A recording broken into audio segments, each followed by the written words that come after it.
guys take a selfie with his pixel? Oh my gosh. Damn. And welcome. He traded in. To the Down in Front podcast. You jerks. How's it going, guys? Hey, everyone.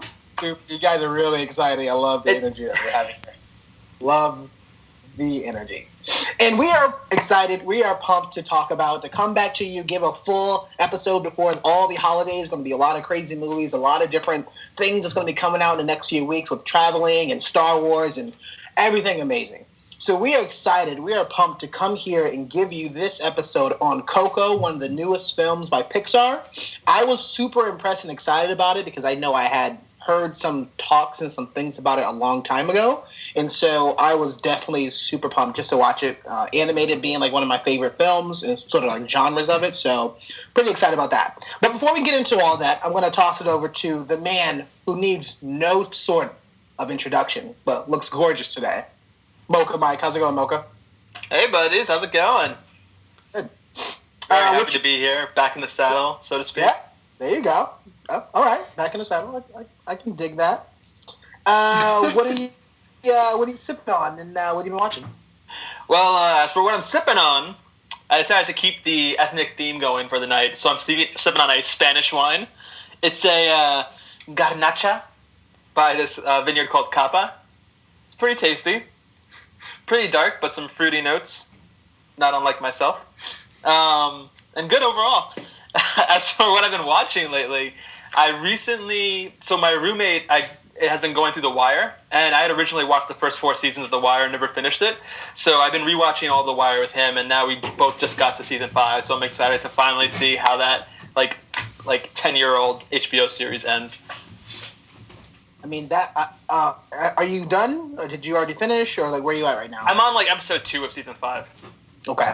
I mean, I think I recently watched that because it all popped up on Amazon. I think I was downloading it on my iPad when I was traveling last year or something like that, and I was definitely late to the game. But when actually, this is maybe 3 years ago now. But I think me and Molly talked about The Wire without it and how good it was. So The Wire. I think that goes with one of my favorite shows. I really love that show. I still haven't seen that. Well, it's on HBO and it's on Amazon, and I know at least Amazon lets you do direct downloads to devices if you're traveling and whatnot. So I would literally watch about half of an episode for lunch breaks and just chew my way through it. So it's pretty cool. Definitely worth watching. But yeah, that's what I've been up to lately. Well, as always, it's great to see your face. Thank you so much, and you look handsome today. Oh, thank you. I usually look terrible, so that's a big ego boost. It's a big thing. It's a big change. Yeah. I've also been working out. You can't tell because you can only see me from the chest down, but my legs are popping right now. I have not been skipping leg day. You can't skip leg day, my friend. You can't skip leg day. You look silly. You may look somebody like Mike Blewett. How's it going? Thanks for Whoa! Hey, how's it going, guys? The shredder Mike Yep. in the building. What you sipping on? What you been drinking? So, I just ran out of the room to go grab some Espolón. Oh, hell yeah. Yeah, so we're going to take a sip of that and see you in 5 minutes when I stop gagging. Fun fact, my roommates and I usually have at least 2 bottles of Espolón on hand at any given time. Espolón? That's not that bad. That's a good tequila. So this tequila I found in a cabinet that I haven't gone in a year and a half. I think it was just chilling there for a while. Yeah, it was you ever seen a pirate movie where they find a sunken treasure? And it's this rum has not been opened for a millennium. That's that tequila. Yeah. So shout out to all the pirates who know what the word millennium means. They weren't educated peoples. What I've been watching, so I finally finished my season 1 of Lady Dynamite, which is Mitch Hurwitz's show. I have not done season 2 that just came out. Expect a review in about 17 weeks when I'm finally getting around to seeing it. But what I did see, and what I'd like to talk about is I saw my first burlesque show the other night. Ooh. I never seen one before, and it was wild. It was a telling of the Nutcracker called The Slutcracker. Yeah, it was. Nice. And it was interesting. It was It was interesting. That's it? I mean, there was a lot of near male nudity, which I thought I could have pulled off. Just speaking for myself. As long as there was like a hoodie involved. Just get a little hoodie. No bottoms, only tops. No bottoms. My favorite thing about it though, and maybe all the younger viewers might want to close their ears for this one. The men wore pasties, which I thought was the funniest thing I've ever seen in my entire life. It was like complete gender equality, just like no nipples at all. Also, some of the men were a little bit on the fence, feminized. So it was definitely like interesting being like, all right, well, oh, that's a dude. But to continue the pirate analogy, you are piloting this ship into uncharted territory. This is the Down in Front podcast burlesque show review. Stranger Tides. Yeah, sure. It was. No, it was very good. It was very, very funny. I was very well entertained. I'd recommend anyone who's over 18 go check it out. It was a night that like freely explored people of all. What did she say? Races, colors, creeds, orientations, gender identities. Like, it was all over the place and fantastic. Where'd you go see it? Somerville Theater in Davis Square. I think I was talking to a couple of show people there because I went to the Burn and I was like, oh, cool, you guys they had like a bunch of like slut cracker like material and stuff like that. So I was like, oh, that's pretty cool. Was this on Saturday? No, I was there like last Friday. Last Friday. I was there last Friday. Oh, we went. I went on Saturday. That'd be mad funny if you were at the Burn because afterwards we went for a drink at Joshua Tree. Would have been literally like 40 yards apart from each other. No, I was up there. It wasn't a good reason why I was there, but I was there. That's fair. Cool. But of course, thank you for coming on. It's always great to see your face. Oh, you're welcome. And I'm Warren, and I will be the host of your show for tonight. I'm excited because this is the first episode I've done since I've been back home, so that's good because I've been all over the place, it feels like. And I will continue to be all over the place, so stay tuned for that. I'm a bit under the weather, so I apologize if I sound a little weird, but sometimes my voice gets really nice and like low, so trying to go see if I can channel that. But as far as what I'm drinking, I'm actually sticking to a non-alcoholic beverage. I think this arguably may be my first or second time I'm not drinking on one of the podcasts. Alcohol, so sorry about that. But I have one of our sponsors to be, a nice, healthy Arizona iced tea. I have the 0 calories because you have to watch your figure. And I have the half and half. So a little iced tea, a little lemonade, work my vocal cords, make sure that I can kind of be heard. So definitely kind of take a look for that.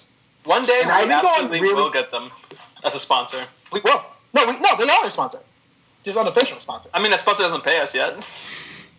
Yeah, sure, we pay them, right? So $1, Arizona. We only want one iced tea a day. That's all we want. Patreon.com. /Down in Front Podcast. Just send us $1. That's all we need for the entire year. We should put that on the website. Have a donation box to get us Arizona iced teas. Price on the can, people. That'd be awesome. So I've been going into a lot of Amazon stuff. I was super pumped to see that Amazon app is finally on the Apple TV. It's not very good, but it is on the Apple TV. I think the 4th gen. I'm not sure if it's on the 3rd gen or not. But anytime anything of the 4th gen and after, it's on there. So I've been really delving into a lot of their work. And I finally got a chance to watch The Big Sick. And that show, and that movie was very good. Super bummed that I actually missed it. And I'm not going to give any sort of spoilers away, but this movie, I really, really enjoyed it because it really gave us a bit of a slice of life of exactly what he was going through of, being from India and like living in, I think he was in Chicago at the time and being like a stand-up comedian and like driving for Uber and just all the things that kind of came with that. He was dating outside of his race. And just everything that was going to go through with that, it was going through with him, and now he's kind of growing with him, and as he's kind of learning, and then a particular event sort of happens, and then you try to figure out, what is he going to do. I really, really enjoyed it. I definitely suggest if you have Amazon Prime, definitely give it a watch. It's about maybe a couple hours, maybe. And that's The Big Sick. Have you guys seen this movie yet? I have not. No? I have not had the chance to. I really want to, but I haven't had access to. Well, I mean, I have Amazon Prime, but I rarely watch it because, like, it's a pain in the ass to get to on their website. Amazon, if you're watching this, which I'm sure somebody out there has to be working for Amazon, fix your UI on your website. Like, and the application, like, just fix your UI, because on the mobile, on the Apple TV, and on the webpage, it's all clunky. It's tough to find. Honestly, I didn't even know that it was there. I think I was kind of going through. I added a couple things to my wish list because I think Silence is on there by Martin Scorsese, and that just recently popped up. I think like in the last few days, and had no idea. And there's Pan's Labyrinth is on there that just recently popped up. Yeah, I know. And so it's definitely awesome. Like I really like the content they were going out. I like a lot of their original works. I think we talked about Fleabag and The Tick and Red Oaks. Like a lot of the things that I really like about Amazon. I just really wish that they would maybe change their user interface. But who knows? So that's what I've been watching. But we're pumped. This movie, Coco, directed by Lee Unkrich, from Pixar. And I know this thing has a lot of buzz. I definitely kind of heard, or at least kind of knew that the trailer kind of came out sometime last year, and super big on kind of family. So I'm really pumped and kind of get into it. But before we get into like the non-spoiler section of it, guys, I just really need to ask your opinion on this, because we all know I don't watch trailers. And going into this movie, I went with like my family, so it was kind of tough for me to, like, as they were trying to talk to me, I just put my headphones in, put my head down, like kind of took a nap. So after about 20-25 minutes of me taking a nap, which was phenomenal, I'm getting really good at it, I wake up to see that there's a short, as it normally is, in front of this one. I'm like, oh, let me take a look. Oh, it's a Frozen short. That's actually pretty cool. What was your thoughts on the Frozen short? Did you see the Frozen short? What do you have to say about that? So I did see the Frozen short. I made it there in time to miss the trailers and catch the short. For people at home who don't know, there's a lot of controversy around this short because it wasn't that short. It was 21 minutes long, which is totally cool. Apparently, this film, or this little short movie, was actually supposed to be a TV special that didn't work out, and so they just decided to tack it on at the beginning of this movie. But a lot of people were upset with how long it was. A lot of people left the theater because they thought they were in the wrong showing, this and that. Personally, I wasn't expecting it, but I also really enjoyed it. Frozen was a movie that I saw only very recently during my last trip to see my niece. She made me watch it with her, and I'm happy she did. And this short was good. It was cute, had some good music in it. I didn't mind it, and also I had time to kill because it was like an early morning matinee, so it's not like I had somewhere to be immediately after. So I didn't mind the fact that it was really long, but I could see how somebody who wasn't expecting it could have been taken aback by it. So this was like my biggest criticism of this movie. I've never, seriously, launching straight into the criticism sections. You'll probably hear me just shut up for that part then. I haven't seen Frozen. So Frozen 1.5 meant absolutely nothing. I don't know any of the characters. I know Let It Go because I've heard that a couple times, but I don't know their names. I didn't know Olaf. I didn't know anything. And so to be dropped in the middle of this world and just see this child's Christmas adventure just made no sense to me, and I hated it every single minute of it. And the longer that it went, so there was a point a couple minutes in, I was like, oh, this is kind of cute, and let's just do something, and then get over with it. And then we met the two girls, and I was like, oh, this is a lot longer than I And then we got through their song, and I was like, well, we haven't even established a baseline plot of what this short is going to be about, and we're 10 minutes in. What is going on here? Yeah, I hated every single second of it. Yeah, I'll say this. It was... So there's two issues that I have with it. One, it's just strange from a corporate standpoint that Disney would put a TV special short for one of its own products before a Pixar movie. I understand that Pixar is back under the Disney umbrella, but still, they're still two separate companies, so it was really weird that they would shoehorn something of theirs before a Pixar movie.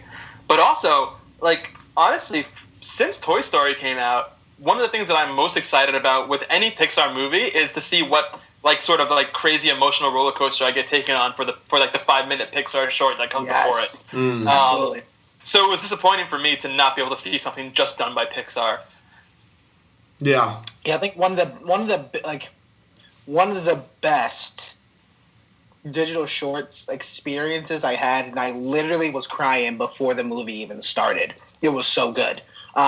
I can remember it like it was at the back of my hand. I sat down and I was like super excited to watch Inside Out. And I sat there, skipped the trailers as I normally do at this time. This is actually before I even started. I was like, I don't want to watch the trailers. And, this digital short comes up. And it's, I think the name of it is called Lava. You guys seen this? I haven't seen it. I haven't seen Inside Out yet. So all that it's about, and it's maybe 8-9 minutes, but it's about lava. It's about a volcano, and he's just trying to find somebody to love. And, that's about it. Oh, yeah, it's the, what's it called? They do, the ukulele guy from Hawaii. Yeah, exactly. Yeah, that one's beautiful. It's beautiful. It's, that actual digital short, and I don't think that they don't normally do, but that digital short was so beautiful. And the song was, the message, the song, everything that they had about that also tied in with the movie that I was going to, which was Inside Out, that had to talk about, feelings and emotions. A great mashup. I was super excited. It was Somewhere Over the Rainbow, Israel. No. Well, that's the guy who sung the song, but it's about his life too. It's literally autobiographical on his life, him with the girl that. The volcano short. What? The volcano short. Yeah, it's about Israel, Hawaiian last name, and it's it ends with his most famous song, which I think is Somewhere Over the Rainbow. No. They don't do Over the Rainbow in the actual short. They have its own music. And the name of the song that they sing is Lava. It was just a play on love you, stuff like that. Huh. Oh, maybe I'm thinking of a different thing then, but I thought we were thinking the same thing. Oh, we can take a look. I mean, I'm definitely going to see if I can link it in the show notes, because I went back many times, found this on Spotify, and listened to this song. It's absolutely gorgeous. But the one thing I liked about these shorts before the actual movie is because it prepped you. It's a preparation, not beating you up emotionally and okay, we're going to keep doing it in this big movie premiere. But at least kind of preps you and kind of gets you in the mindset of this is important. We want to kind of talk about this particular kind of message, kind of going through there. I also saw this. I like Frozen. I've watched Frozen multiple times. I like the music in it. I don't like part of the movie. I feel like a lot of movie could be actually maybe chopped off, but whatever. But I enjoy the actual movie of Frozen. I enjoy the songs. I sing them with my friend Shelby all the time. So I was excited to see it, but now I'm looking at it as, well, we've already had another Frozen short. This is not the first one. I think it's been 2 or 3 of them. And exact point that you had made, Blewett, of, man, this one was way too long. And I thought for sure that they would cut it off and says part 1 and 2, maybe part 2's after the movie, or maybe part 2's in the beginning of another movie, or something like that. But this was just way too long. And the biggest issue that I had with it was not only the time, but there was 25 minutes of trailers on top of a 20-minute, I think 22-minute short. So we already are close to about 50 minutes on top of a movie that's an hour and 45 minutes. And now this is supposed to be a children's kind of family-friendly movie that it's really tough because people would bring their younger kids to the audience and stuff like that.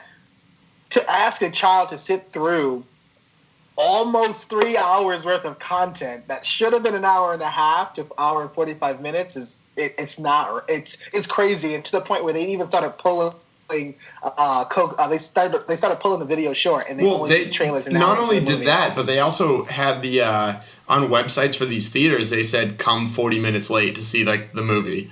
They literally were just you can skip it by a half hour and you'll be completely fine. Yeah, it was a bizarre choice on the part of whoever had the final say in that. It's also kind of weird that a movie whose one of its main draws is the fact that it is a movie about Hispanics and Hispanic culture is preceded by a 21-minute short that only stars white characters, but like not just white, like Norwegian white, like really white. The whitest of the white, like milkiest of white. Like and a snowman character. Even I'm just like, damn, they're white. Yeah, I was kind of bummed, but I still enjoyed it. I like where they were going with it.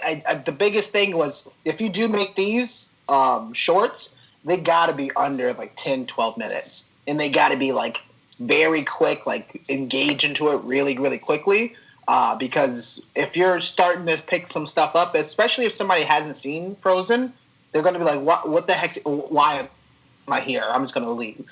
I just want to definitely kind of get your thoughts on that. I thought that was very funny. I had a good time with it because I was looking around as if we were in the wrong theater, but I know we definitely weren't.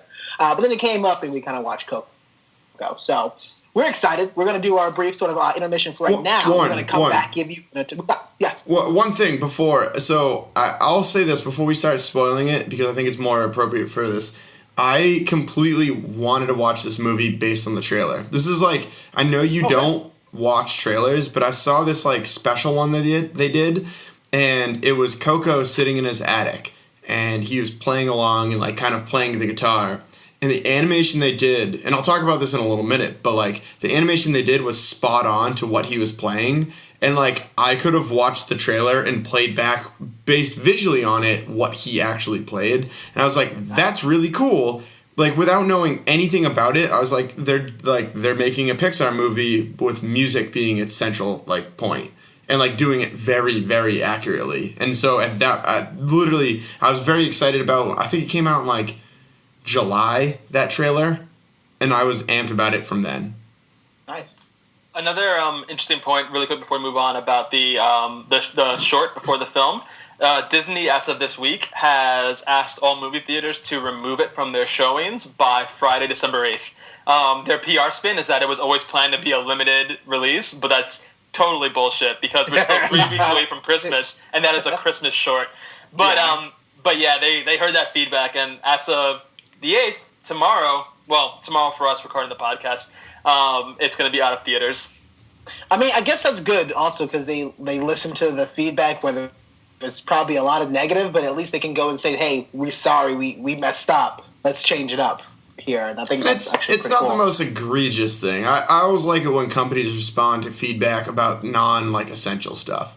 It's like, hey, the consumer base didn't like this, so we're going to pull it. Not like BP spilled a couple million gallons of... And then, we're sorry. We're sorry. We're so sorry. Last thing before we get into the spoilers, because me and Derek talk about this a lot, about how the fact that trailers spoil things, posters spoil things, and even a mention of what Mike just talked about. I want to feed off of that. I was really enjoyed and really engaged because the title of the movie had nothing to do with what was portrayed up until a point. And I don't want to get into... I'm going to expand on this a little bit later. Yeah, let's talk about that later. I really, really went into this movie. I'm like, what the heck is Coco? And that's, I guess, how you need to go into this movie. And then you figure out what's happening throughout the movie. And he says, that is arguably, I think, one of the best titles I have seen in a while. Inside Out, right? What the heck is that about? These are some of the things I think Pixar tends to do well. Probably not Good Dinosaur, no. But, at least they do a really strong way of kind of giving these titles that they don't really give away what's happening. And I think we've talked about Harry Potter, we've talked about Star Wars, and a lot of those titles arguably give a lot of stuff away of what's going to happen in the movie. So I think it's pretty cool that they've done a spin on it, and they continue to make these works that really don't give away for the person who doesn't like watching trailers. I can at least see a title, and I'm like, oh, okay. I mean, I even seen the poster, and I'm like, I don't know what's happening in this movie still, even by looking at this poster. And I think that's really, really like strong marketing that they actually kind of use it off of. So I applaud them for that. Word. So you guys ready? Yep. Yes. We're going to give you a quick intermission.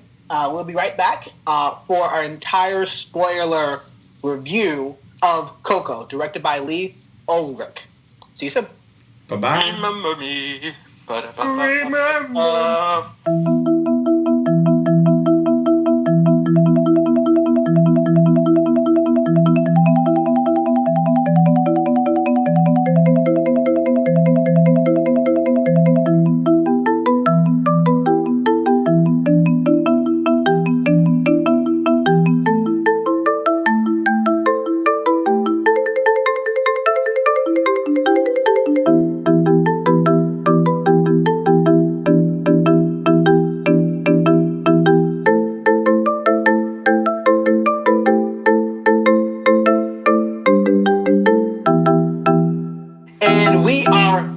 again, we are the Down in Front Podcast, the official podcast of downinfrontpodcast.com. We just gave you a brief intermission. We are coming back hot and telling you of the whole review of Coco, directed by Unkrich. I am not going to be able to pronounce his last name. My bad, bro. But I would say this. I think it's very funny talking to Mike Blewett here.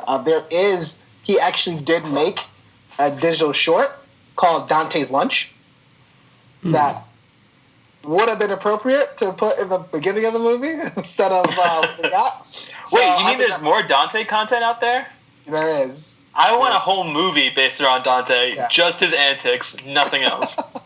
So I was like, just scroll. I was like, no way. And then also to your point, Mocha, he's known for Toy Story 3 and 2. So he co-directed Toy Story 2 and 3. I don't think he directed Toy Story 1, but he's supposed to be doing the story for Toy Story 4. So he's super, super famous with all that jazz. See, I did a little Chicago reference there. So let's get into the wins. Let's get into some things that we liked, we dug about this movie. I'm going to toss it over to Mocha and say, Mocha, what's some things that you actually loved about Coco?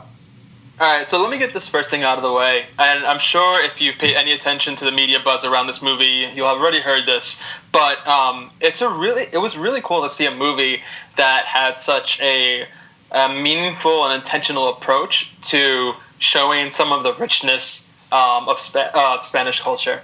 It's not something that you get to see very often in TV and film, at least in a way, not in a way where it's the entire focus and it's done with a lot of like heart and a lot of care. And honestly, I hadn't really thought about the fact that it wasn't something that you don't see very often until I saw this movie, which really goes to show just how much like representation means when it comes to like in Hollywood. It meant something to see these people celebrating this holiday that I didn't celebrate when I was a kid. I'm not Mexican. I'm Puerto Rican, so I didn't celebrate La Dia de los Muertos. But I'm still familiar with it, and there's still a lot that I can resonate with from seeing these sort of family connections.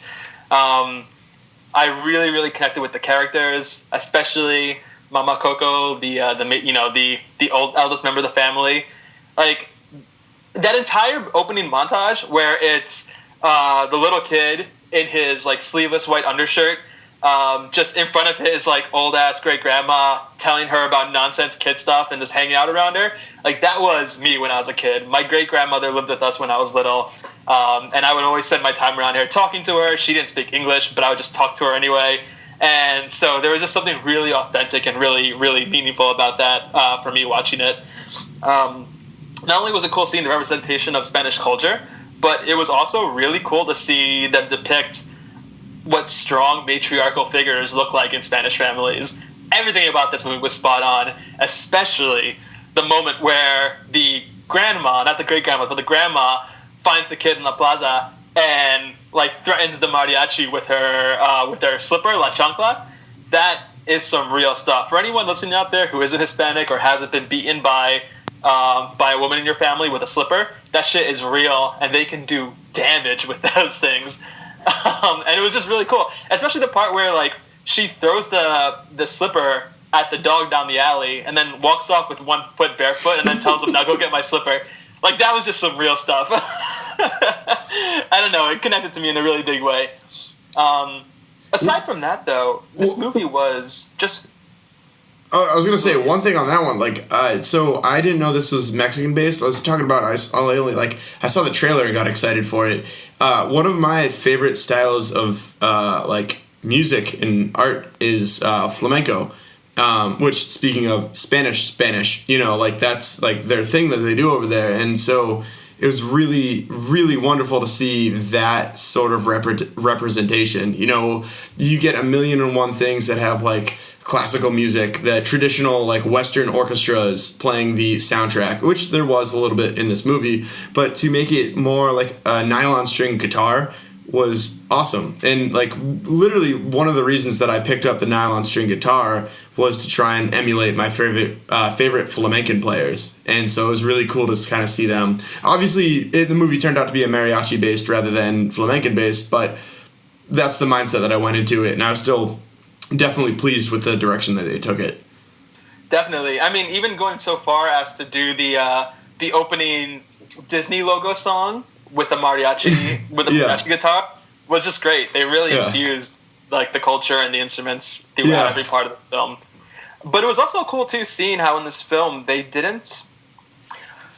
Let's see, how can I word this? A lot of times you'll see people go out of their way to include certain type of ethnicities, but they don't get. They make it a point to show that it's something other, and that's not necessarily intentional. But like someone will start speaking Spanish, and you'll have subtitles underneath because it's obviously important for the narrative to understand what's being said. But there were a lot of moments in this movie where they were mainly talking English, and then someone got excited and started speaking in Spanish. And they didn't give any subtitles. They just had the person speak Spanish, and that's so real. Like in terms of like, at least for me growing up, everyone in my family spoke Spanish. But the second someone got a little too emotionally intense, like Spanish came out, and you can usually tell by context what's going on or what's being talked about. And it just felt really authentic that they didn't go out of their way to give subtitles when there was Spanish being spoken. I really enjoyed. I really, really liked those. Like they had so many moments, and they had a lot of different kind of beats about it, and it was so well done. It was so perfectly done in that time. I'm like, oh my gosh, thank you. And I was more thankful to the fact that they didn't provide subtitles because we didn't need them. And I think there's a huge thing to know and just seeing this movie up. We don't need subtitles for everything, and we can still understand completely, or at least I could, right? I think they make it very easy to understand exactly what's happening, what's going on in the actual scene itself without us knowing exactly what they're saying. Because realistically, in this day and age, you're not going to be able to speak every language in the world, right? And so, but at the same time, like there's sign language, there's non-communicative gestures to use, like non-verbals, and you can still get a point across. And I think it was a very, very smart and a very, very, very well-timed and just a great thing that they actually used in this film so that we can actually understand what's happening in those heated moments. And I really enjoyed it. Like, that's a great call-out. I really enjoyed it. That was a big one of my wins here. Yeah, it was a really subtle move, but it meant a lot and just completely changed the tone of the film for me in terms of how I went about it. And also, like, that's what you get when you start putting people, whether it's people of different ethnicities or or women in, like, lead creative roles for projects like this. You get really authentic representations of what it's like to experience said thing in that person's culture, in that person's mindset. So I think like that alone is just a huge, like a huge example of why representation matters and why it actually makes a difference when you have people that aren't just like old white guys in creative positions. Aside from the positive ethnic aspects of it, I think that this was honestly the most visually stunning and beautiful movie Pixar's ever put out. I don't think there's even a close second at this point. It was the colors, the vibrancy, the makeup of the world in the Land of the Dead was just like jaw-dropping throughout, and the graphics itself, like from start to finish, were really, really good. I'm sure Michael will talk about this later, but the fact that all the human movements, whether they were playing guitar or doing anything, were just really actually matched what they were doing. They were authentic. Was a level of detail that you would expect from Pixar, and that only Pixar, I think, could really deliver today. Yeah, I was gonna say. I love the mapping with the guitar playing. That's literally the reason I went to see this movie, is because they could authentically do it. Really, that time of like, the only other thing that I've ever seen do it was Death Clock in Metalocalypse, where like literally you could watch the two guitar players play the solos and learn them from that, and that takes so much time to do. And as a musician, speaking of representation, usually when characters in these movies play their instruments, they just kind of like flat finger and just like this, and you can't see it, but it's just like really, just think of your average like Dawson's Creek bro just strumming along on an acoustic guitar, where it's just like you're not actually doing anything. Like anyone who's played 4 minutes of guitar knows that. It was really cool to see someone actually interact with an instrument. And like, I have to agree with you, the color scheme, especially on the animals, like the passenger, or what do they call them? The spirit animals? It was guiders. I'll look it up. Yeah, whatever those are. The vibrancy on those colors was amazing. Like, when has neon green looked so cool? Oh, so good, especially the dark colors. Not since they had around 1999's it. raves. That's the answer.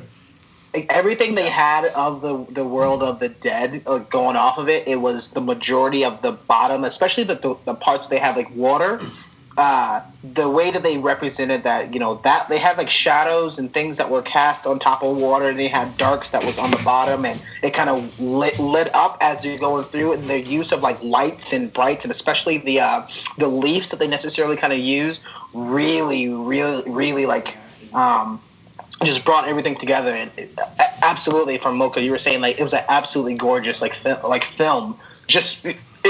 I can easily watch, like, look back and watch at the moment, and that's probably why a lot of people like the trailer part, because you get like a snippet of that, and it looks gorgeous. And that pan shot that you see the fire and you see the bridge going over. Mm-hmm. Man, I really, really enjoyed watching this.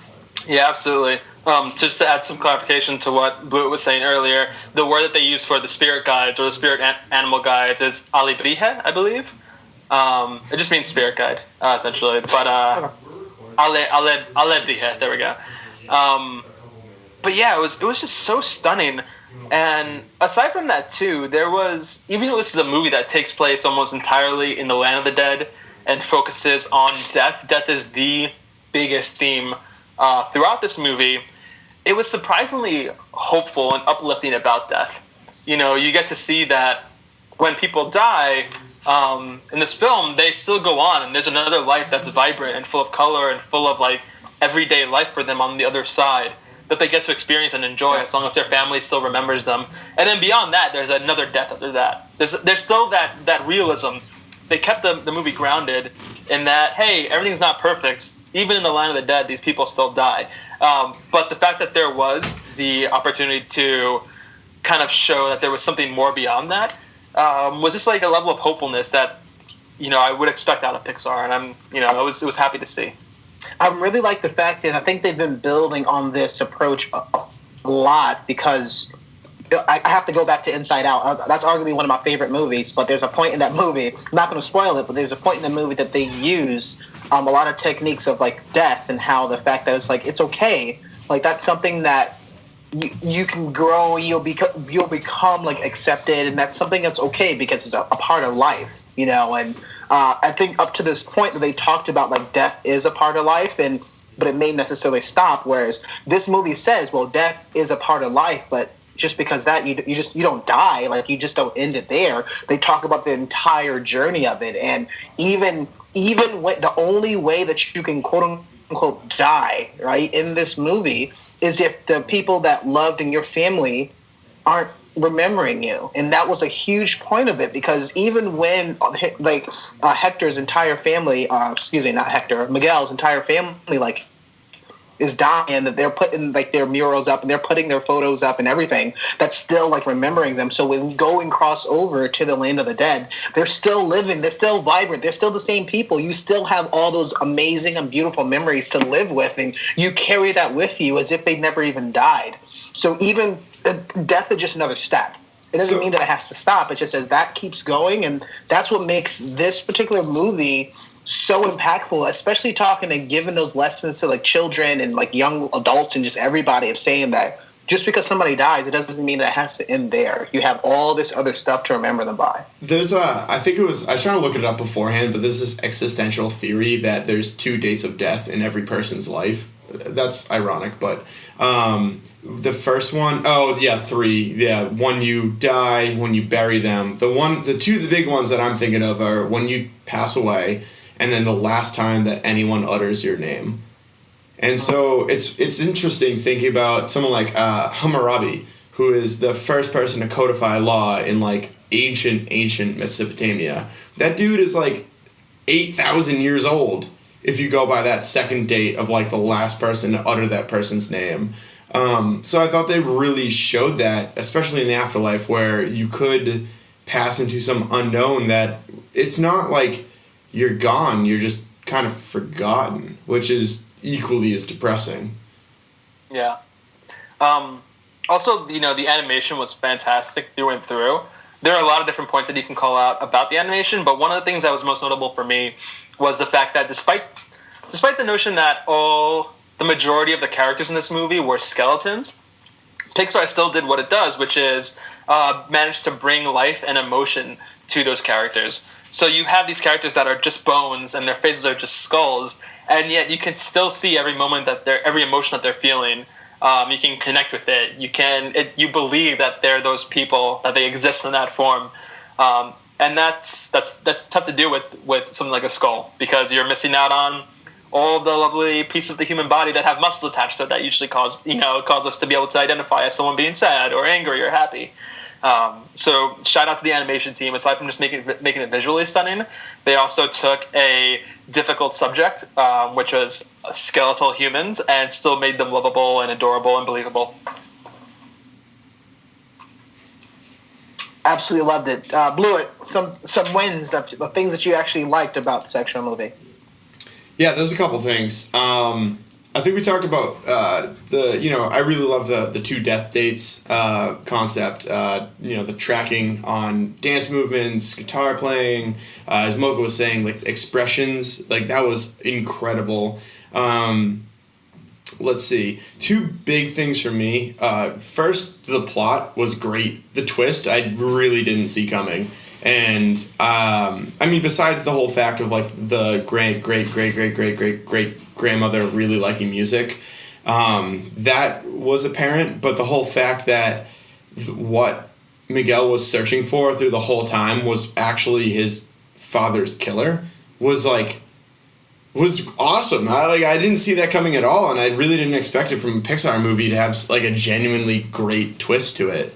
The other thing, It was weird for me surprising for me because when Miguel first meets De La Cruz and he takes him out on that ledge and he's talking to him and says, De La Cruz says, or he asks him about his family, and De La Cruz says, oh yeah, it hurt leaving my family, but sometimes you just have to do what you have to do to live your dreams. And I watched it and I was like, that's a really weird moral for them to push on this film. I guess I could feel it, but that feels like uncomfortable.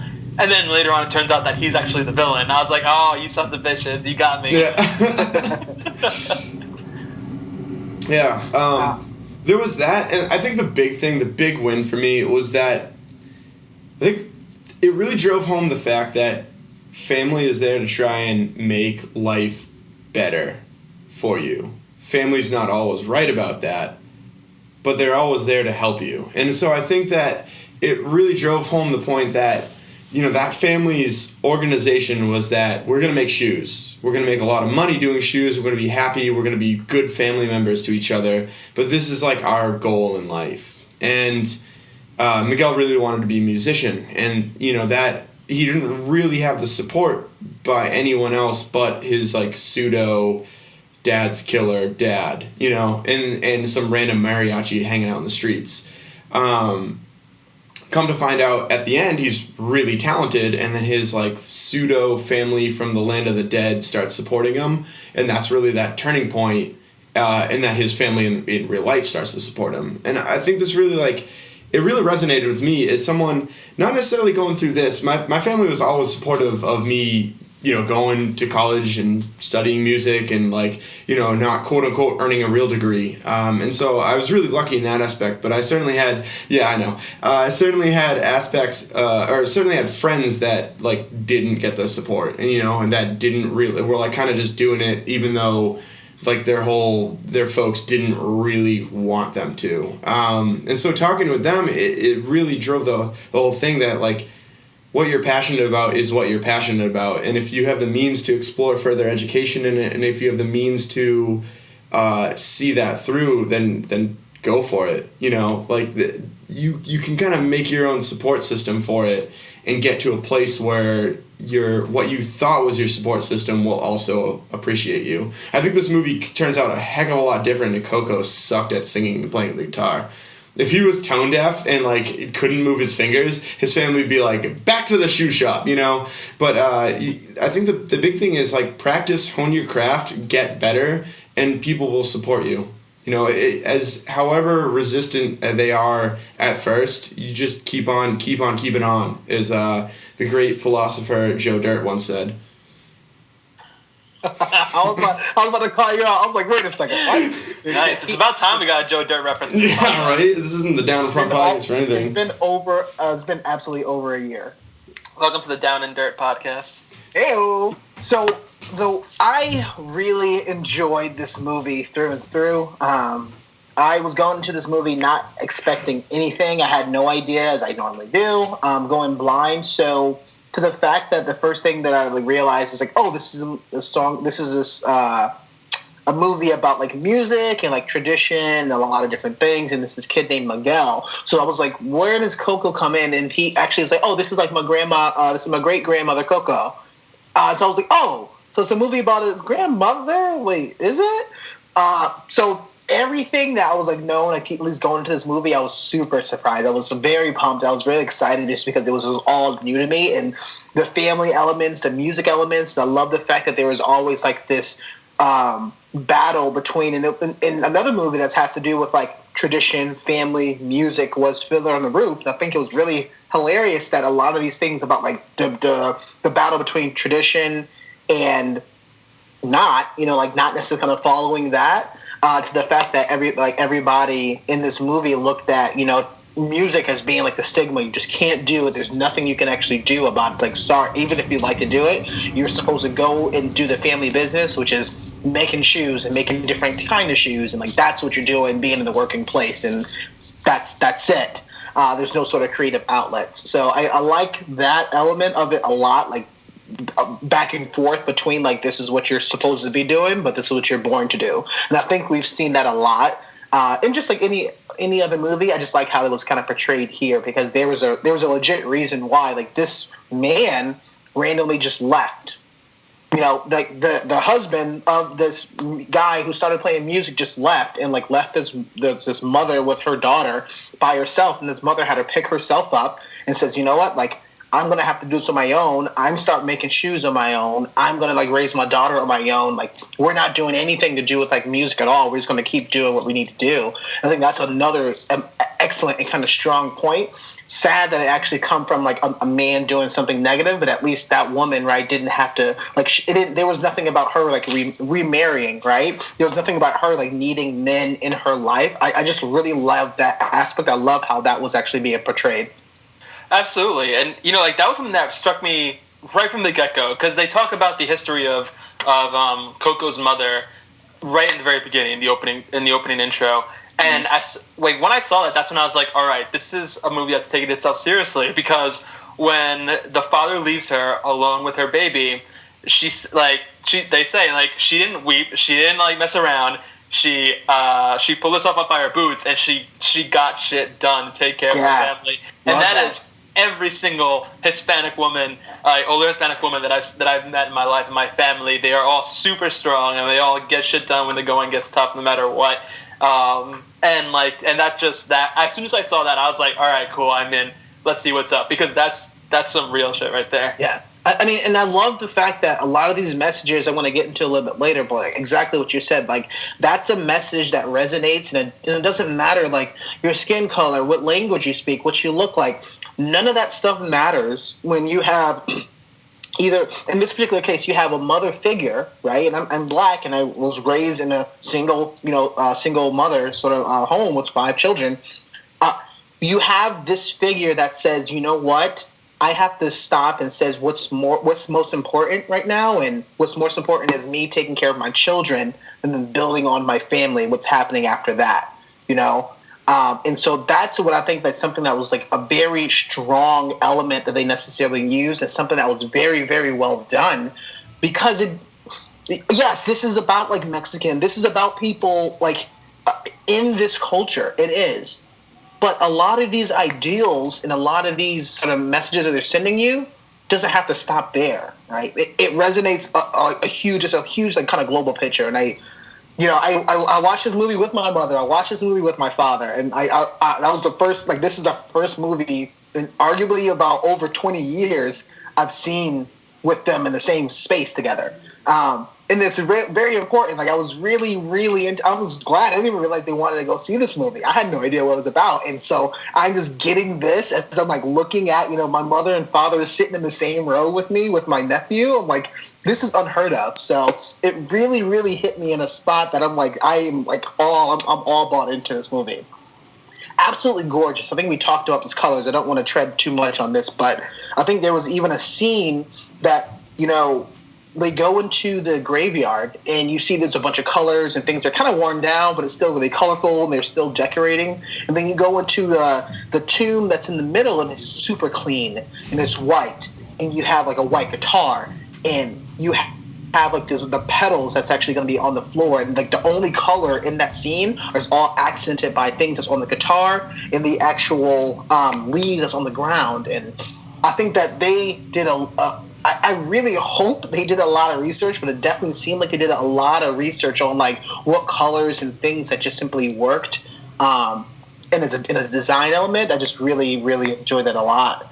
I don't know what this is called, but they did something different I actually hadn't seen before. And I mean Pixar, is because, we meet Hector, who's just like jokingly, not many people like him. Everybody just like laugh at him. He's trying to kind of dresses up. He's like Frida. Is that Frida Kahlo, right? Frida Kahlo, yeah. Yeah, that's what I thought. So I was like, oh, okay. Like I think that she was a pretty prominent character in this movie. Yo, so real quick. Real quick, I gotta say, one of the funniest things in the movie was when the first time they meet Frida Kahlo, and she's explaining to her her big set for the show, and she's like, "We open with a papaya." And each seed of the papaya is me, and they start crawling out. And then she's like, and they climb the cactus, which is also me, and they drink the milk of the cactus, which is my tears. And it was just like, it killed me. It was so funny. I just love they were like, and then they're all on fire, and everyone's like, what? It's like, no, well, maybe not.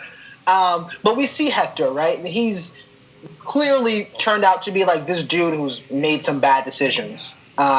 He's made some bad decisions. Clearly, he's died on like some random thing, and we don't know exactly what was happening with his character, but like a lot of people are laughing at him. And I think it was like really, really powerful when we got like the other musicians. And this is something I overlooked. There was musicians who told us more of the story, and so Hector says, Miguel says, how did Hector die? And Hector was like, oh, well, they have a nickname. They called me Chorizo. And people were like, yeah, they called him Chorizo because he choked on chorizo and died. He's like, well, I didn't choke. It was like food poisoning.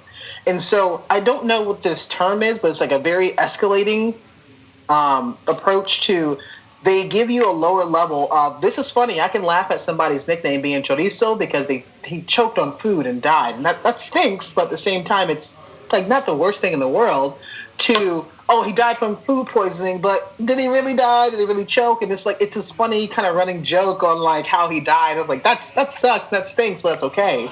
To then we start figuring out and like we get the big turn of, well, he actually didn't die. He actually didn't eat chorizo. He actually didn't choke on it. He didn't die from food poisoning, but his best friend actually kills him because he's trying to go back to his family. Mm-hmm. Anything to seize your moment. Oh my gosh. And we see, like, it was there. It's in the songs. It's like, it was on the movie. We saw we saw it before. They kind of hinted at it. But once it hits you, you're like, wait, he kills him? That was something completely out of left field. I knew something. I knew Hector was important for some reason, right? He was musically inclined. Like, there's reasons why he's important. I'm like, okay. He's probably his real father. I think it's too on the nose that Ernesto de la Cruz is going to be the father. So I was like, okay, cool. Like, I can see why. And the head of the picture was also ripped off. So I'm like, okay, I kind of get that. Like, somehow, some way it's going to come back together. But, in the end, I'm like, oh, crap, I did not see that he was actually going to die because he killed him. That's a messed up thing. He was trying to go back to his family from abandoning it and leaving them. And all of his songs that he got, Ernesto got so famous for, he wrote all his songs for his daughter, Coco. And so I thought that was a very, very powerful moment from that. I just definitely didn't see that coming. They did a really good job with kind of hiding that. The movie, as it progressed, most Pixar movies have some sort of like twist in them, where a seemingly decent character winds up being bad or having like malevolent wishes. But they did a really good job of hiding all of that and really just doing a lot of narrative sleight of hand to make you not think about the fact that Hector was a character, like a significant character, to make you not think that De La Cruz could possibly not actually be Miguel's father, to make you not think that De La Cruz was like a villain in any sort of way until that very moment. And I was surprised. Usually I see those things coming a mile away, and I really didn't in this movie. And you have to give props to Pixar for being able to, they're in the business of telling kids stories, and you could easily fall into a formula with that. And I feel like they really stepped out of that with this one. And also they did it in a way that's really dark. Pixar movies tend to have a lot of darkness in them if you really analyze what's going on. Yeah. But that's super dark. Like saying that your father tried to go home to his family who thought abandoned him, and he was poisoned before he went so that someone else could prosper off of his talent. And then that same father has been trapped in the land of the dead for eternity, like slowly dying because his family thinks that they abandoned him, and so they're trying to forget him. Like that's really, really dark for a kids movie. So huge shout out to Pixar for doing that. And in general, they tend to respect the fact that children can process negative storytelling or negative aspects of storytelling. And I think that's a good thing about Pixar, because they respect the processing capabilities of the minds of the children that are going to see their films, and they don't pander to them with just super saccharine stuff. Yeah, I mean, first of all, that's a great word. But it's, I love that. And this actually kind of ties into like one of my last points of talking about like wins of this movie. I think one of the biggest things that they talk about is, you can forgive, like there's always this forgiveness component of it, but you never forget it. And that goes on a couple different ways. It's like forgetting the people that's in, like forgetting the land of the dead, how they kind of pass on to the other side because people don't remember them anymore. Like that's a hurtful thing. Like, yeah, you can definitely like forgive what the people in like who are living, like you can feel free to forgive them. We see that with Hector. Hector did leave his family. That's a choice that he made to leave his family to pursue music. He then chose to come back, but at the same time, that time already had passed. But you can see that Hector and his wife, like there was a point that she even said that, I don't think I can ever forgive you, but I never will forget you, of like what's happened and how you impacted like my actual life. So I think that's also like a great sort of another lesson just to learn of. Everything that's happening in your life, you take that with you. You keep it with you. And you kind of keep going to the next point, and that's also a bit of maturity, but also a bit of just how you should live with everything that actually is kind of happening with you. Like you keep that on you. So I think that's actually pretty cool. And then one of the last things, Michael Giacchino. Mike G, he actually did the music for Inside Out. He did a couple musical scores, but the score in this movie is actually really, really pleasant. Very kind of soft tones, but is also like very authentic in certain circumstances, in certain cases too. Like, and it's very long. They actually split it up in 2 different sections. I think it's like 50 tracks or something. There's a lot of kind of shorter tracks also. So I like that. I love the score. I love the musical elements of this. One of my, I think I told this, I finally found the name of the character. One of the saddest parts by far, the name of the character is Chicaron.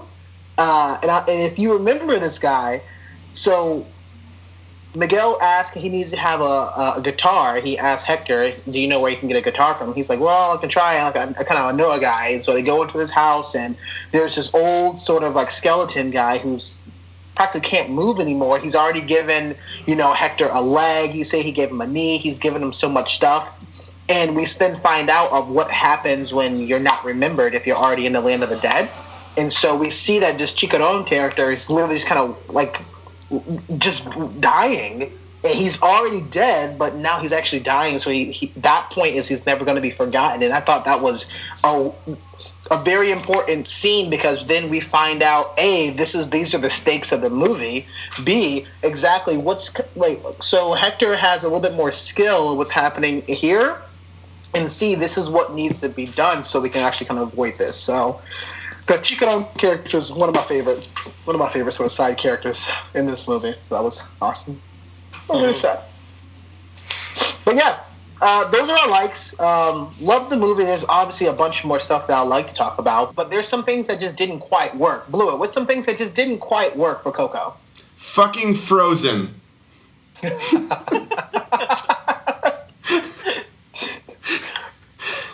Yeah, realistically speaking, like, there was a couple little tiny nitpicks of maybe some motivations and maybe some, like, weird character moments. It was maybe not the greatest movie I've ever seen in my entire life, but it certainly didn't have any big plot point weaknesses. The characters were real and vibrant, and I felt like I was, like, in the main character's shoes. Realistically, just please don't start me 40 minutes late into a movie. It was 11 o'clock when I went to see it, and I know we beat it to death earlier, but getting out of a kid's movie at 1 in the morning was something I really didn't plan on doing. Just give me some freaking sweet mariachi music and some, what did they call it, like sugar skulls? Mm-hmm. Yeah, and just give me that. Just that was great enough on its own. Just don't water it down by, like, because I feel like the thing is, in the newspaper, we've only heard reports on how Frozen is, like, messing with the movie, but we haven't heard about how freaking great this movie is. Like, every single newspaper and online articles about how Frozen is in front of it. It's just, no. Coco is legitimately a great movie on its own. Yeah. I don't need to hear any negative press about Frozen to, like, get people to go see Coco, So, yeah, that was my big thing. I really can't nitpick this. There's nitpicks, but I'm not going to do it because there was enough good there to overcome those. Mocha, what you got for me? Well, I can pleasantly say that the things that didn't work about this movie were few and far between. Overall, it was very good and pretty tight. I will say that for this film, it wrapped up the villain subplot a little too neatly for my taste. I understand that that's a children's movie and that it needs to have a positive ending and the villain has to get his comeuppance. But the fact that Miguel was sent back to the land of the living, and we skip forward a year, and the town that he was in, and assumedly the people of the world now acknowledge De La Cruz as a monster, assuming that Miguel came and told the truth about his past. It's just a little bit too tidy. I can't imagine that some little 12-year-old kid saying, "Hey, I went to the land of the dead and I found out that actually this guy De La Cruz murdered my dad and my dad wrote all the songs," would just turn over the world and against this musician over in a year. But again, I get it. It's a kid's movie. It has to have a neat ending, but it was just done a little quick and a little almost as an afterthought at the end, and that kind of bugged me a little bit. In addition, the way the villain was defeated was very trite. It was a really typical trope. It's like the oldest trick in the book. You get the villain to talk about his grand evil plan on camera, and you broadcast that live to people, and they get to see who he really is, and then everyone turns against him. And for a movie that did so much that was new and refreshing, it was a little disappointing for the ending to just be so basic. I absolutely agree. I was really bummed by that entire section. I was even trying to figure out, how we can necessarily kind of go about and kind of doing it, trying to figure out another way to kind of end it. And I completely understand that we have to figure out and get Hector back to his, his approach. But I think they could have spun it on top of his head of, there's no need for De La Cruz, right? In this family. So in this family, the most important thing is, hey, we need to keep our family together. And I think it could have been completely confined with, let's say, Hector. They get all the information. They see all that information, so they got their family back together. But then De La Cruz is still off, and he's going to be famous for all the stuff he's famous for. There's no point in, bringing that down because it doesn't help them out anymore, right? It turns their estate to, something famous, and people said to walk by, and, all that stuff. But realistically, right, and I was really hoping they'll go in this approach, realistically, we don't know half the people at all who wrote half these songs for all these famous artists that's arguably taking credit for everything that actually happens. So I was hoping they go more of a realistic approach of the family knows, right? The family knows what's happening, and we'll play the music, and this is what's important to us, because we don't care about the money. We don't care about the fame. We just really care about family. But the fact that they had to bring him down and bring it down and kind of switch it up, I do agree with that. Like, I think they could have avoided that. I think it would have made it more realistic movie in an animated movie, just to say, you know, he's still going to be famous for everything he does, and that's fine. But then Miguel's going to make his own music, you know. Yeah, and like the family knows, and the family's issues are with their curse are resolved because they have the truth. Like even that alone is fine. But yeah, it is what it is. Yeah. My other and like my final main criticism for this movie was that there needs to be more Dante. And let me make it clear: there was a good amount of Dante in this movie. But I want to watch an entire 2-hour movie about that dopey little piece of shit running around with his tongue flapping all over the place. He was the main reason why I wanted to see this movie in the first place. Like seeing him animated with that big lolling tongue and the wide eyes, I was like, this guy's gonna get up to some mischief. I want to see this movie. And honestly, I could watch another 1 or 2 shorts just about Dante himself. Well, and I agree with you to a certain point. And I'll go into a couple of my things I didn't like about it. Is I think for sure there was actually a lot more of Dante and probably other versions. They probably kind of cut down because they didn't want to take away from him. But I also think that they need to explain this character a little bit more. Dante, why was he named Dante? I know. Go ahead. Yeah. So the reason why he's named Dante, and they show this in a scene that takes like a fraction of a second. But when Miguel gets to De La Cruz's a party in the afterlife, there's a part where they keep flashing towards the different scenes from De La Cruz's movies. And there's one scene that's like half a second long where he's riding his horse. And he says, go, Dante, go. And I was like, oh, perfect. This guy worships De La Cruz. Of course he would name his dog Dante because Dante was the name of his horse in a movie. It was very subtle and very quick. So if you blinked, you'd miss it. But yeah.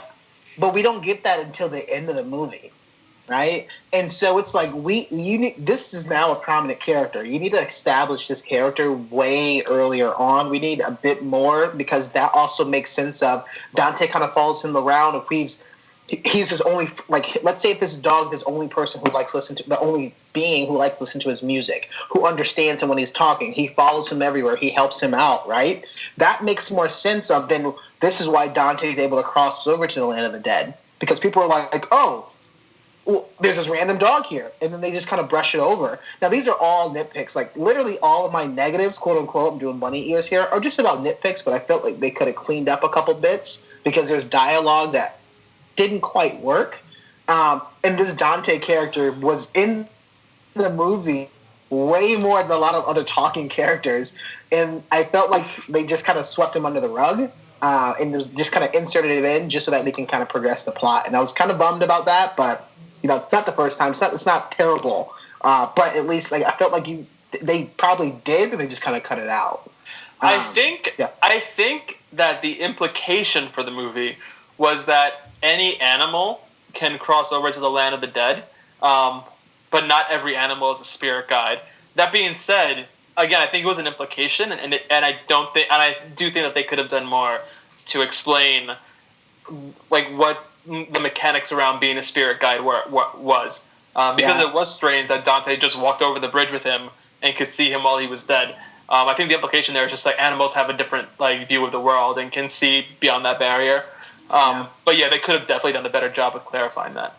And I guess we also need more animals because I think arguably we got one dog, and then later on in the end we got one cat, but the cat ended up being his grandmother's great grandmother's sorry, spirit guide. But I just think they needed to define that a little bit more. It felt a bit murky. That was the one thing that was it was a bit distracting because I'm like, why is this dog still here?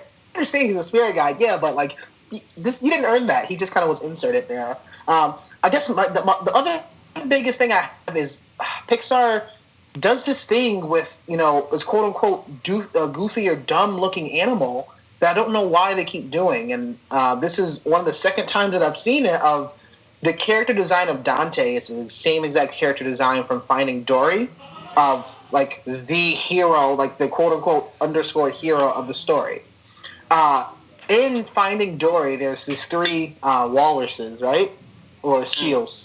The three seals. The two that can talk, the other one that can't. But the one that can't talk is he's the reason he has the bucket. He has all this stuff. He's the reason why it excels them to go and find Dory. Dante's the reason why they get saved. I mean, lots of things that like go into these actual characters, but I'm like, why are they designed so goofy looking? I'll tell you why. It's really it's very easy to love a dumb animal. And when you're looking at these characters animated, there's an immediate emotional connection of like, aw, because the animal's too dumb to do things for itself. And the case in point, I said it earlier, I decided I wanted to see this movie when I saw how dumb Dante looked. Like, that really did do it for me. I was like, oh, I want to see this movie. They've got at the very least, this little guy's got to get up to hijinks. I'm in. Yeah. And it got me. It did. Dante got me. And that's the thing. Like, it's easy to love dumb animals when it comes to characters in a movie. I wasn't buying it. The first time I saw Dante, I was like, you guys didn't have to do this. I think he could have been fine. Give him something that makes it different. But don't give him like he's already like a trash dog. Like they already kind of established how they hate him. They don't say anything about it, like the way he looks. I felt like they just easy way out for them. They didn't need to do that. Did you say one thing? Upsetting for them. When the guy, the high-ranking official at the Department of like Family Connections or whatever sees Dante, he starts sneezing. And they're like, well, why are you sneezing? Dante doesn't have any hair. And he's like, well, I don't have a nose. Yet here we are. So at least they acknowledged his appearance there. Yeah. Okay. I like that. That was pretty fun. A couple other nitpicks. Question for you. Why was Hector limping when he was trying, like, Miguel was trying to mimic him walking and he had, like, this weird hitch in his step? I don't know. I thought that was just like playing into the fact that he was a skeleton. I don't know about that one, to be honest. Nobody else. I was thinking at that point, I was like, oh wait, was it actually really Hector who got hit by the bell, maybe, and like messed up his leg, and that's why he's limping with the leg? I mean, it makes sense there, but that wasn't it. Does Hector limp during the flashback when they show him walking away from De La Cruz? I don't remember. I have no idea, but like, maybe he had a bump leg. Yeah, we don't know, right? Like, wait. Didn't you just say earlier that the guy who died in the hammock gave him a leg and knee? Maybe he was limping because it wasn't the right size. Oh, that could be. But then why did he lose a leg? Why did he lose a bone? Who knows? Shit's wild out there in the land of the dead. All right, I'll cross it off my list. I like it. Shit's wild in the dead. Yeah, I mean, I guess the other 2 points I have is, I was really wishing that they would explain a little bit more of how he crossed over to the land of the dead. Where's this magic? How did he do it? If there's like a curse or some sort of thing that he needs to do with the guitar. Like, what was the symbolism of the guitar? His guitar was his family's heirloom, yeah. But basically, De La Cruz has been playing it for the longest time until he died. So there was nothing on it until somebody else in his family did that. Like, there was this lore that wasn't quite explained how Miguel went over to the land of the dead. It just kind of happened. Mm-hmm. And I was like, well, then anybody could have done it. I think that has, like, breaking down tradition, breaking down things, kind of following your dreams. Like, there's a lot of stuff that could have been. I just needed them to show me or at least acknowledge something about this world, because when we went over to the land of the dead, it was like as if this is normal. Like, oh, okay. I mean, I can accept that, but then how did he get over here? And then they was really they was really, really specific on how to get back, but they didn't talk about how he got over there in the first place. So I thought that was kind of weird. But again, These are the things that I'm like, well, okay. And, I'm able to kind of, I'll suspend my disbelief for a moment, but have you seen A Book of Life? Book of Life? I have not. Okay. Though there was a lot of controversy regarding this film in The Book of Life. So I'm not going to consider this as being like a criticism or a negative at all. It's just a bit of an observation. Is a lot of this movie I saw, I'm like, this story is a lot of Book of Life. And that movie came out 3 years ago. Now that movie's a little bit different. You know, it talks about these two friends, you know, that was kind of competing for like this girl's love, and it's a little bit different, but in prominent, like Dia de los Muertos and, you know, the Land of the Dead, they talk about these concepts of crossing over back and forth and how this is like a thing that they're trying to do and why they're trying to do it. But yeah, it was a movie that it was tough for me to step out and like step completely into Coco without thinking, man, I've almost seen this movie before. They executed it vastly different. I like Coco way better than Book of Life, but both movies are great. Both movies are really well done. Channing Tatum's in the Book of Life. He does a voice in there. It's weird. I don't know why. Anyways, but it was really tough for me to really kind of buy into everything that was happening on Coco, knowing that there's already a movie that pretty prominently talks about, and you said we've been in Land of the Dead for a while, talks about like what, arguably 60-70% of this movie. So I thought it was pretty interesting, and just as an observation of it, I don't know if it's negative, positive. I still need to go back and kind of look. I need to go rewatch Book of Life. I think I watched it a couple years ago, but I remember really, really liking that movie, and that movie looked gorgeous also. So I just thought it was interesting of that one. Yeah. So that's our wins. That's our criticisms. Conclusion, last in thoughts, Malcolm? Yeah, so I think that overall this was a great movie. It's a great movie for families of any ethnicity. Doesn't matter if you're white, black, brown, yellow, red, doesn't matter. The values that are held within the story are applicable for just humanity in general, and I think a lot of them are really important for people to hear, both kids and family, or parents too. It's definitely a must-see movie for anyone, any Latinx or Hispanic family whatsoever. It's if only to provide a big budget example of ethnic representation in mainstream Hollywood.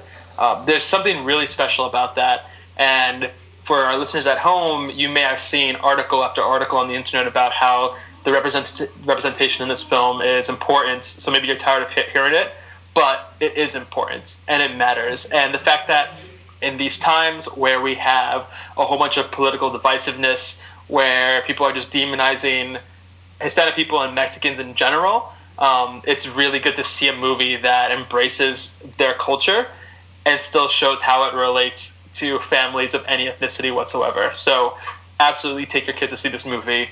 Take yourself to see this movie. It was worth the while and worth the ticket. I mean, I agree literally everything you just said there. I love this film. I don't think it's any surprise to anyone. I don't think there's been animated film that we've discussed and I didn't say I love this movie. Like animated is like my jam. This movie really resonated. Like I went with my family, my brother, his girlfriend, my god sister, my father, my mother, my nephew. Like we had different generations, and we all left with different feelings and different emotions of this movie. So there was a lot of stuff going on inside of me. It's a beautiful movie just to go by yourself, go with a bunch of people that you really care about, like have yourself a good cry for, like just really invest your time and emotions in it, because you're going to get a lot back. And that's what I really enjoy with a lot of these Pixar movies. If you so much, you see all the stuff that they're trying to do. I mean, I just loved it. I just loved it a lot. And I think that one of the overarching sort of things is, you know, forgiveness takes a lot of time. It takes a lot of hard work, and it takes a lot of things that, you know, people sometimes just doesn't want to do. But never forget, you know, you keep that with you, and that's something that, you know, me and my mom kind of talked about a lot. And my mom literally quoted a line from this movie when I was talking to her like 3 or 4 days later, and I was like, "You realize you just quoted Coco and what we were talking about?" And she was like, "Oh my gosh," like blown away. You know, that's how much this movie sort of resonated. So definitely love this movie. The only thing I would love to see, and I think we're probably going to get there sometime, I don't know when, I would love to see this movie if it's all in Spanish. I think that would be awesome. So that exists. They are So when this movie debuted in Mexico before it debuted in America, fully Spanish version. And there are some theaters in America where you can still see the Spanish version with English subtitles. And that's actually something I wanted to bring up because if I can find, like, New York City, one of the benefits of living in New York City is that you get access to a whole bunch of shit the rest of the country doesn't in general, but especially for film. And I'm going to try to find a theater that's showing this movie in Spanish because I would totally watch this with subtitles. Yeah, it's a special movie. And disclaimer, I don't consider myself some sort of, like, epitome of manliness or, like rugged masculinity, but I don't cry during movies. It just doesn't happen. I've seen a lot of movies. I've seen a lot of movies that got me a little worked up. Arrival, The Pursuit of Happiness, but I never actually cried. And I was sobbing at the end of this movie. Like ragged breaths, Kim Kardashian ugly crying, like just really crying in this theater. And I think, and there's something special about this film that I think that it makes it worth seeing for anybody.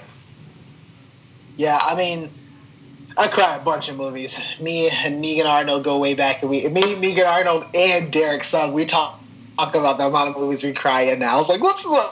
I don't know. But I think one of the last two movies I had a good cry in. One was the Amy Winehouse documentary that absolutely destroyed me.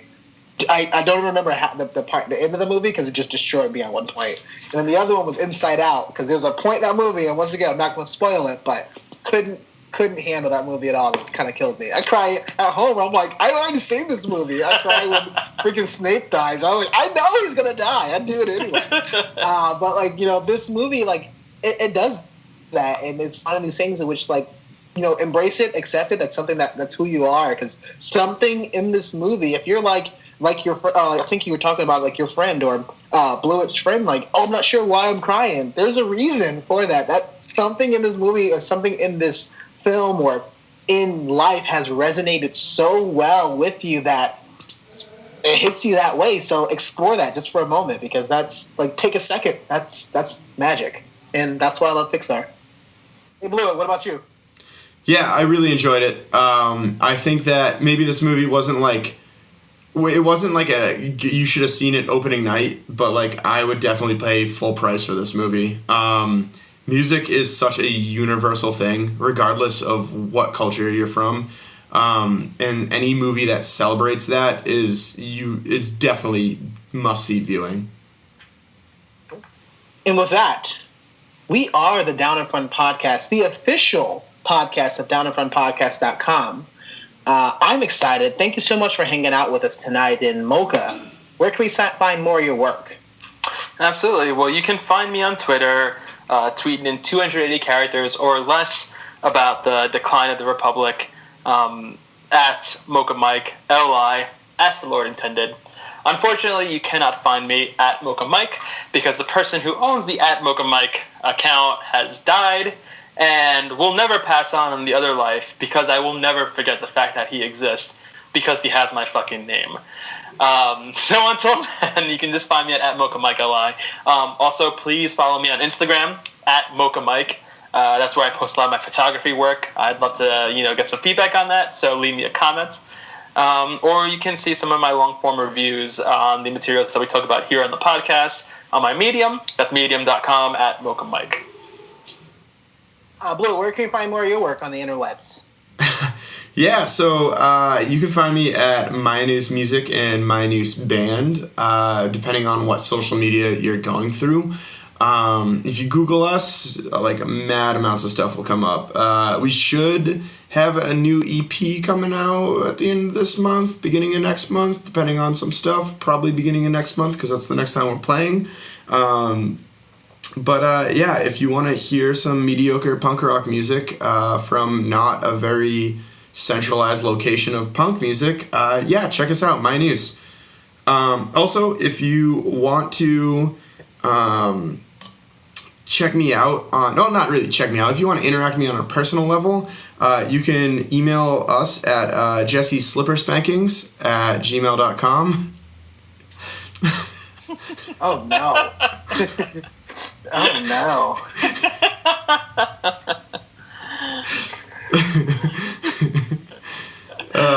Caliente.